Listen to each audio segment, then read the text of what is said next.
नमस्कार दोस्तों, आपका स्वागत है हमारे चैनल द हिंदी वॉइस में। दोस्तों, आप अपनी लाइफ में कुछ नया सीखना चाहते हैं तो चैनल को सब्सक्राइब जरूर करिएगा। दोस्तों, सूर्य देव को जल चढ़ाते समय भूल से भी ना करें, यह गलत है। पुराणों के अनुसार कहा जाता है कि संसार के समस्त मानव को स्नान करने के पश्चात सूर्य देव को अवश्य जल चढ़ाना चाहिए। तांबे के लोटे से जल चढ़ाना बहुत ही अच्छा माना जाता है। जल के साथ अक्षत एवं फूल मिश्रित कर सूर्य देव को जल चढ़ाने से सूर्य देव बहुत ही जल्दी प्रसन्न होते हैं। जल चढ़ाते समय सूर्य देव के मंत्र का उच्चारण करना चाहिए। इससे मन में सकारात्मक ऊर्जा प्रवेश करती है। जिनका स्वास्थ्य खराब होता है, यदि वे लोग हर सुबह स्नान करने के उपरांत सूर्य देव को जल चढ़ाते हैं तो उनको स्वास्थ्य से संबंधित जितनी भी समस्या होती है उन सभी का निवारण प्राप्त हो सकता है। बहुत से लोगों की कुंडली में सूर्य की दशा ठीक नहीं होती। जिन लोगों को अवश्य ही रोजाना स्नान करने के पश्चात सूर्य देव को जल चढ़ाना चाहिए, इससे उनके घर में जो भी खराबी है उसमें सुधार आ सकता है। सवाल यह है कि सूर्य भगवान को कैसे जल चढ़ाएं एवं कब जल। चलिए अब हम बात करते हैं कि सूर्य देव को जल चढ़ाते समय समय किन बातों का ध्यान रखना चाहिए। यदि आप सूर्य देव को जल चढ़ाते समय यह गलतियां कर रहे हैं तो सूर्य देव को जल चढ़ाना और ना चढ़ाना एक समान है। आइए जानते हैं सूर्य देव को जल चढ़ाते समय होने वाली गलतियों के बारे में। हो सकता है कि इन्हीं गलतियों के कारण आपकी रोजाना सूर्य देव को जल देने आपको किसी भी तरह का कोई लाभ प्राप्त नहीं हो पा रहा है। किन दोस्तों, उससे पहले आपसे रिक्वेस्ट करते हैं कि वीडियो को लाइक जरूर करिएगा, दोस्तों को शेयर कर दीजिएगा और आपने अभी तक चैनल को सब्सक्राइब नहीं किया है तो चैनल को सब्सक्राइब करके बेल आइकन जरूर दबाइएगा। सबसे पहली बात, पूर्व की ओर मुख रखें। सूर्य देव को हमेशा पूर्व की ओर मुख रख के जल चढ़ाना चाहिए। जल चढ़ाते समय उस जल के छींटे आपके पैरों के ऊपर नहीं पड़नी चाहिए। हमेशा इस बात का ध्यान रखिए कि जहां से भी जल चढ़ा रहे हैं उस स्थान से सूर्य देव को देने वाले अर्घ्य का जल आपके पैर में किसी भी हाल में नहीं गिरना चाहिए। अगर जल चढ़ाते वक्त आपके पैर में वो जल गिरता है तो यह अच्छी बात नहीं है, क्योंकि इससे सूर्यदेव क्रोधित हो जाते हैं। आपके ऊपर किसी की अशुभ दृष्टि भी पड़ सकती है। सूर्य देव को जल चढ़ाते समय सूर्य देव के मंत्र का जाप करें। ओम सूर्याय नमः। दूसरी बात, बिना स्नान किए जल ना चढ़ाएं। भूल से भी यह गलती ना करें। बिना स्नान किए सूर्य देव को जल चढ़ाएं। सूर्य देव को स्वच्छता बेहद ही पसंद है। ऐसे में यदि आप बिना स्नान किए उन्हें जल चढ़ाएंगे तो वह आपसे रुष्ट हो जाएंगे और आप जिस कारण से उन्हें जल चढ़ा रहे थे उस कार्य में भी आप असफल हो जाएंगे। तीसरी बात का, ताम्रपत्र का उपयोग। आजकल प्लास्टिक का बड़ा फैशन चल रहा है। प्लास्टिक की किसी भी प्रकार की चीजों से सूर्य देव को जल बिल्कुल भी अंकित न करें। इसके अलावा स्टील, पीतल का इत्यादि पत्रों का भी प्रयोग न करें। सूर्य देव को जल चढ़ाने के लिए हमेशा ताम्रपत्र का प्रयोग करना चाहिए। इसके पीछे वैज्ञानिक कारण यह भी है कि सूर्य देव की उष्णता से प्लास्टिक से कुछ जहरीली गैसें निकलती है जो हमारी सेहत के लिए भी अच्छी नहीं होती। चौथी बार, ब्रह्मा मुहूर्त में ही अर्पित करें जल। कोशिश करें कि ब्रह्मा मुहूर्त में ही आप सूर्य देव को जल अर्पित करें। ब्रह्मा मुहूर्त का समय अर्थात सुबह के 3 से 5 बजे का समय सूर्य देव को जल अर्पण करने का सबसे अच्छा समय माना जाता है। जल चढ़ाने से पूर्व आपकी नियमित क्रियाकलाप भी पूर्ण होनी चाहिए। आप स्वच्छ वस्त्र पहनकर ही सूर्य को अर्घ्य दें। ऐसा करने से नवग्रह की कृपा जल चढ़ाने वाले व्यक्ति के ऊपर सदैव बनी रहती है। पांचवी बात, अक्षर एवं फूल अवश्य हो। सूर्य देव को जल चढ़ाते समय जल में अक्षत, रोली, फूल अवश्य होनी चाहिए। अगर आपके पास कुछ भी नहीं है तो अक्षर से काम चला सकते हैं। बस खाली सिर्फ जल ना चढ़ाएं। छठी बात, हाथ सिर के ऊपर रखें। हमेशा अपने हाथों को सिर के ऊपर रखकर ही सूर्य देव को जल अर्पित करना चाहिए। जब जल की धारा सूर्य देव को अर्पित करते वक्त गिरती है तो उसी धारा से सूर्य देव को देखना चाहिए।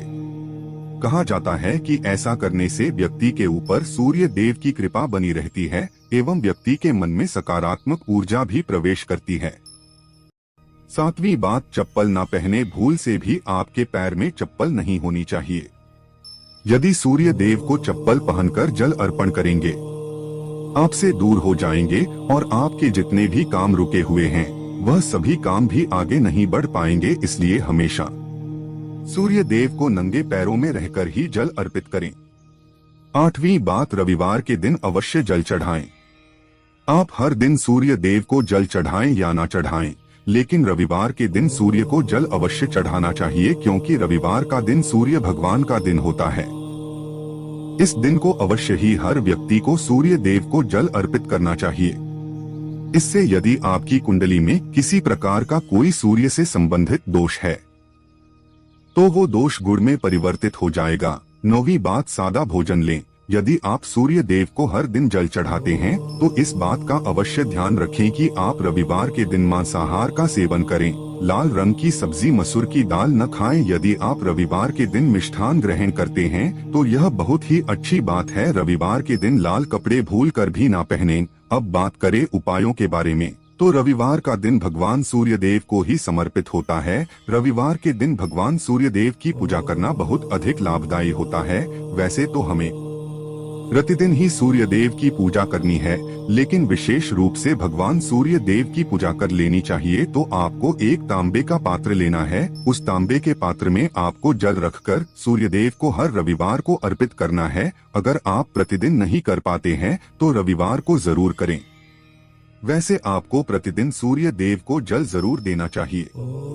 चाहे आप कोई भी पूजा नहीं कर पाते हैं, समय नहीं है आपके पास, तो सिर्फ स्नान करने के बाद सूर्य देव को जल अर्पित कर देते हैं, तब भी आपके जन्म कुंडली के ग्रह दोष समाप्त हो जाते हैं और आपको जो भी परेशानियां होती हैं उन परेशानियों से मुक्ति मिलती है। जब आप सूर्य देव को जल अर्पित करते हैं, गायत्री मंत्र का जाप करें। गायत्री मंत्र का जप यथासंभव कर सकते हैं। अगर आपके पास समय है तो 108 बार कर लीजिए, नहीं तो जितनी देर आप जल दे रहे हैं वहां पर खड़े होकर सूर्य देव के सामने 5 मिनट तक कर लीजिए। इससे आपको बहुत लाभ होता है। गायत्री मंत्र का जप करने से जैसे सूर्य देव को समय हम गायत्री मंत्र का जप करते हैं तो हमारी नौकरी में अगर कोई बाधा आती है तो वो दूर होती है, नकारात्मक ऊर्जा दूर होती है। रविवार के दिन सुबह जब आप सूर्य देव को अर्घ्य देते हैं तो उसमें थोड़ा सा गुड़ मिला लीजिए। इससे क्या होगा, इससे आपकी सभी कामनाएं पूर्ण होंगी। अगर आप भगवान सूर्य देव को जल अर्पित करते हैं, उसमें थोड़ा सा गुड़ मिलाकर अर्पित करते हैं, आपकी सभी कामनाएं पूर्ण हो जाती है। भाग्य का साथ बहुत लोगों को नहीं मिलता है। बहुत से लोग कंप्लेंट करते हैं कि हमारा भाग्य हमारा साथ नहीं देता है। ऐसे में भाग्य का कारक माना गया है, प्रबल कारक माना गया है सूर्य देव को। तो जब आप सूर्य देव को सुबह जल देते हैं तो जल देते समय आपको गायत्री मंत्र का जप करना है और उसके अलावा आपको भाग्य का साथ चाहिए तो रविवार के दिन गुड़ और चावल का दान करना अच्छा माना जाता है। गेहूं का दान भी आप कर सकते हैं। गेहूं और गुड़ का दान करने बहुत श्रेष्ठ माना जाता है और इसको करने से आपकी सभी काम करने लग जाते हैं। अगर आप यह दान करते हैं, सूर्य देव की कृपा से आपके जो काम होते हैं, जो रुके हुए हैं, बनने लग जाते हैं। भाग्य का साथ आपको प्राप्त हो जाता है। अगर आपके आत्मविश्वास में कमी आ गई है, पराक्रम में कमी आ गई है और आत्मविश्वास आपका कमजोर होता जा रहा है, ऐसे में आपको चाहिए कि रविवार के दिन अपने माथे पर लाल चंदन का तिलक लगाएं। लाल चंदन जल में डालकर भगवान सूर्य देव को अर्घ्य दे दीजिए और अपने माथे पर भी आपको लाल चंदन का तिलक लगाना है। जब आप जल देते हैं भगवान सूर्य देव को, तब आप उसमें लाल चंदन, जब सूर्य देव को जल अर्पित करते हैं तो उसके बाद उस तांबे के पात्र में थोड़ा सा जो लाल चंदन है वह किनारे पर लगा होता है। जो हम कोई भी वस्तु डालकर अर्पित करते हैं तो किनारे पर थोड़ा मात्र से ही अनामिका उंगली में आपको लाल चंदन लेता है और इसे अपने मस्तक पर लगाना है। अगर आप यह प्रतिदिन करते हैं तो निश्चित बहुत शीघ्र आपके आकर्षण में वृद्धि होती है, आपकी सभी काम बनने लग जाते हैं। आप अगर व्यापार करते हैं, जिनसे भी डीलिंग करते हैं, जिनसे भी आपका व्यापार है, जिससे भी आपका व्यापारिक रिश्ते बहुत मजबूत स्थिति में होता है, आपके मान सम्मान के साथ आपके आत्मविश्वास में भी वृद्धि होती है। सूर्य देव की कृपा पाना चाहते हैं तो लाल मसूर की दाल किसी ब्राह्मण को रविवार के दिन दान कर दीजिए। अगर आप किसी ब्राह्मण को लाल मसूर की दाल दान करते हैं तो इससे आपके जन्म कुंडली के ग्रह दोष दूर होते हैं। यह आप 7 रविवार कर लीजिए कि आप दान करते हैं। अब जैसे इस रविवार से अपने शुरू किए तो 7 रविवार लगातार कर देंगे तो आपको बहुत शीघ्र लाभ हो जाता है, ग्रह दोषों से मुक्ति मिल जाती है। रविवार के दिन गुड़ खाकर किसी काम पर निकलना चाहिए। जैसे प्रातःकाल आप थोड़ा सा गुड़ खा लेते हैं तो इसे सूर्य देव बलि हो जाते हैं, और गुड़ और चावल से बनी हुई खीर अगर आप सूर्य देव को चढ़ाते हैं तो इससे दिन भी बहुत अच्छा हो जाता है। भगवान सूर्य देव को अर्पित करने के बाद आप यह खीर प्रसाद स्वरूप स्वयं भी खा सकते हैं और परिवार के सभी लोग खा सकते हैं। इससे आपकी तरक्की होती है, जीवन में आपको सफलता की प्राप्ति होती है। व्यापार हो, नौकरी हो, हर जगह आपको तरक्की मिलती है। और अगर आपके घर में कोई बीमार है, बहुत समय से बीमार है, तो उनसे कहें कि वह सूर्य देव को तांबे के पात्र में रोली और लाल फूल डालकर अर्पित करें। लाल फूल आप कोई भी ले सकते हैं, गुलाब का, गुड़हल का को भी लाल फूल उपलब्ध, उसको तांबे के पात्र में डाल करें। थोड़ी सी रोली या लाल चंदन डाल सकते हैं।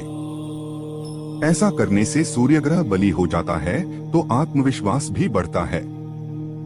आत्मा की कारक है सूर्यो देव, और जब हमारा आत्मविश्वास बढ़ता है रोगों से मुक्ति मिलती है, नकारात्मक शक्तियों से छुटकारा मिल जाता है, दवाइयां काम करने लग जाती है। रविवार के दिन आदित्य हृदय स्तोत्र का पाठ जरूर करना चाहिए।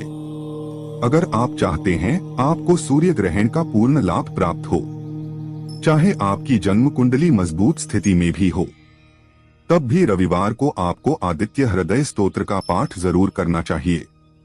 आदित्य हृदय स्तोत्र का पाठ अगर आप 3 बार करते हैं प्रतिदिन, या फिर 3 बार रविवार को भी कर लेते हैं, तो इससे भी आपके जीवन की परेशानियां दूर होती हैं। आपके मन में कोई भी कामना हो, जैसे हमने शुरू में ही कहा था, गुण चाहिए, संतान चाहिए, सम्मान चाहिए, आत्मविश्वास चाहिए, शिक्षा में सफलता चाहिए, नौकरी में सफलता चाहिए, सरकारी नौकरी चाहिए, जीवन में आपकी कोई भी समस्या हो, हर समस्या से मुक्ति पाने के लिए आपका आत्मविश्वास बली होना बहुत आवश्यक है। अगर आपके अंदर आत्मविश्वास होगा तो आप कोई भी समस्या से मुक्ति पा लेंगे। और आत्मविश्वास की प्राप्ति तभी होती है जब सूर्य हमारी जन्म कुंडली में अच्छी स्थिति में होते हैं। एक बहुत ही अचूक उपाय हम आपसे शेयर करने वाले हैं, इसे आप जरूरी कीजिए। अगर आप किसी भी प्रकार से किसी भी समस्या से घिरे हुए हो, कोई भी आपकी विशेष कामना है, तो यह आप जरूर कीजिए।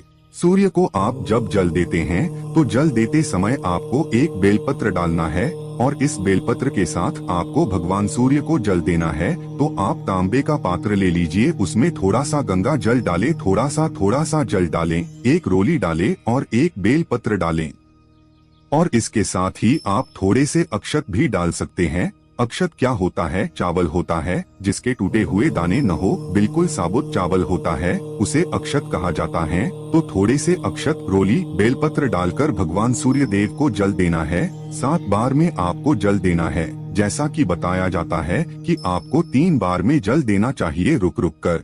एक ही पात्र का जल हम 3 बार में देते हैं, रुक रुक कर हम 3 बार में देते हैं। हमें बेलपत्र डालना है, तो इस विशेष सामग्री की वजह से हम इस जल को 7 बार में भी दे सकते हैं। तो आप रोक रोक कर उसी पात्र के जल को 7 बार में दीजिए। भगवान सूर्य देव को देखते हुए आपको मंत्र बोलना है, ओम हरि हरि सूर्याय नमः, ओम हरि हरि सूर्याय नमः। तो इस प्रकार से आप इस मंत्र बोलते हुए अगर सूर्य देव को जल अर्पित करते हैं तो शीघ्र ही आपकी मन की कामनाएं पूरी हो जाती हैं। आपकी जो भी कामना है भगवान सूर्य देव से कहें। थोड़े समय तक आप आदित्य हृदय स्तोत्र का पाठ कर सकते हैं। चाहे तो 1 बार, 3 बार या 108 बार गायत्री मंत्र का जप कर लीजिए या भगवान सूर्य देव का कोई भी एक मंत्र जिसका आप 108 बार जप कर सकते हैं। जरूर इस प्रयोग को करने के बाद कीजिए, इससे आपकी कामना बहुत जल्द पूरी हो जाती है। दोस्तों, आज की वीडियो में हमने सूर्य को मजबूत करने के उपाय बताए हैं। सूर्य को मजबूत करना बहुत आवश्यक है। सूर्य आत्मा के कारक है और बहुत जरूरी है आत्मविश्वास का बली होना। अगर हम जीवन में किसी भी प्रकार की सफलता पाने चाहते हैं तो आप प्रतिदिन सूर्य देव की आराधना कीजिए और रविवार के दिन विशेष रूप से कीजिए। उम्मीद करते हैं आज की वीडियो से आपको लाभ जरूरी होगा। आज के लिए बस इतना ही। दोस्तों, अगर आपको वीडियो पसंद आई हो तो वीडियो को लाइक जरूर कीजिएगा और दोस्तों को शेयर करके सब्सक्राइब कीजिएगा और बेल आइकॉन को प्रेस कीजिएगा, जिससे आपको ऐसी ही वीडियो की नोटिफिकेशन सबसे पहले मिले। तो मित्रों, आज के लिए बस इतना ही। फिर मुलाकात होगी एक नए और ताजा एपिसोड में। अब तक के लिए नमस्कार।